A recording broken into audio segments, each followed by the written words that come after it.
Hey, greetings everyone from the Arrowmont Pottery Studio. We're here today to honor and pay tribute to Michael Symon, who died last week.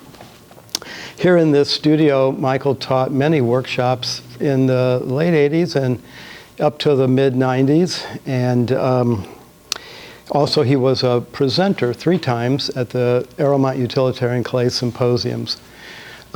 If you look, as we look around, there are several pieces of Michael's from demos in our, quote, boneyard here.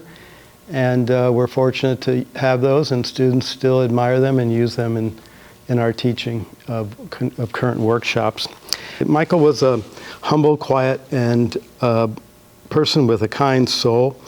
I recall his quiet demeanor during workshop demos. Many instructors during their demos would tell their best jokes, or they would tell great funny stories, personal stories, but Michael was very, very quiet. During his demos, you could hear a pin drop, or you could hear the squeaky, rhythmic sound of his Leach treadle wheel, which I thought was a great sound.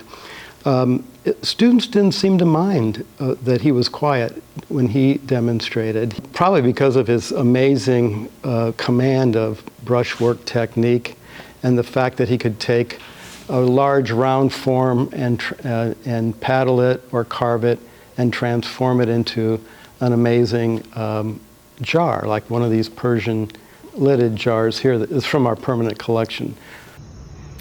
Hi, my name is Peter Beasecker. I teach at Syracuse University. I was the co-chair of Utilitarian Clay, Celebrate the Object. For several years I worked with Bill on that symposium.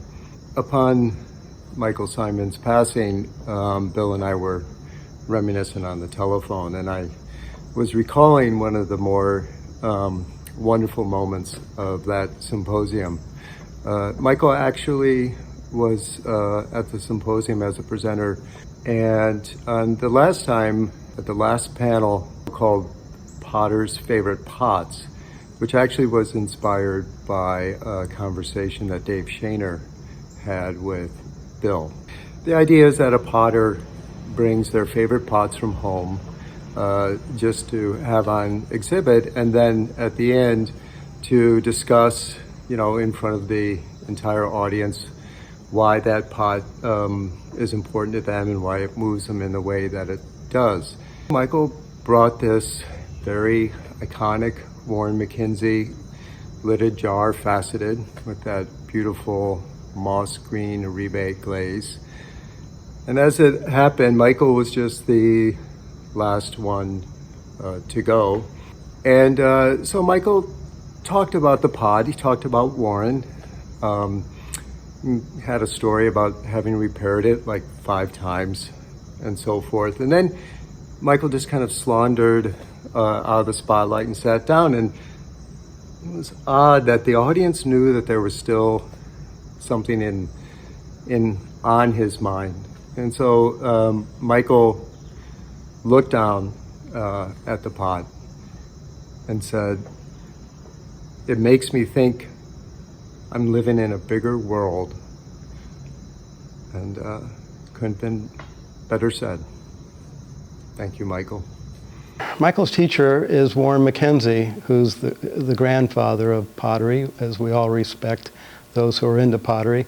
And last night I took time to read the book, Michael Symon Evolution, this book here. If you've never read it, it's a good read. This would be a great time to reread it. But I read a quote from Warren McKenzie about Michael.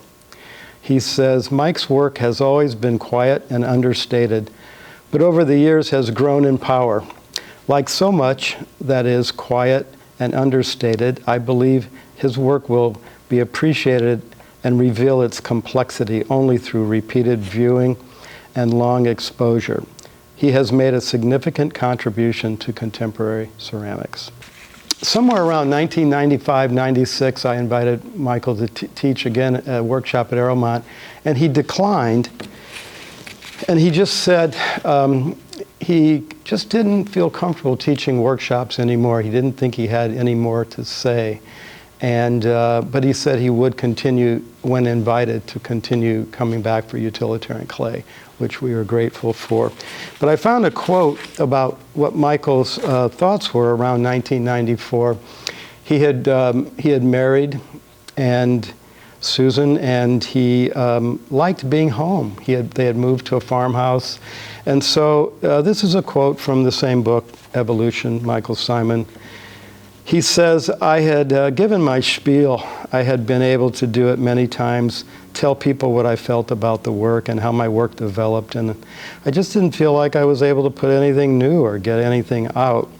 I felt like it was more valuable to be at home in the studio and also not thinking about myself. Something tells me that a real mature phase of making things is going to be not thinking about making them. Michael had a funny laugh, and I always remembered his laugh. It would make me laugh. And he used the word flabbergasted. And it's a word that I hadn't been used to hearing. And he used it several times when he would be demonstrating, but also last night I saw it repeated in his book. So I looked up the word flabbergasted because I don't hear it very often, and it means surprised, amazed, astonished, astounded. And when I think of those words, I also think those are great adjectives to describe Michael's work. So with that, we thank you, Michael Simon. Thank you and your pots for making the world a much better place, more beautiful place to live for us, your fans, and for future generations of potters to come. Thank you.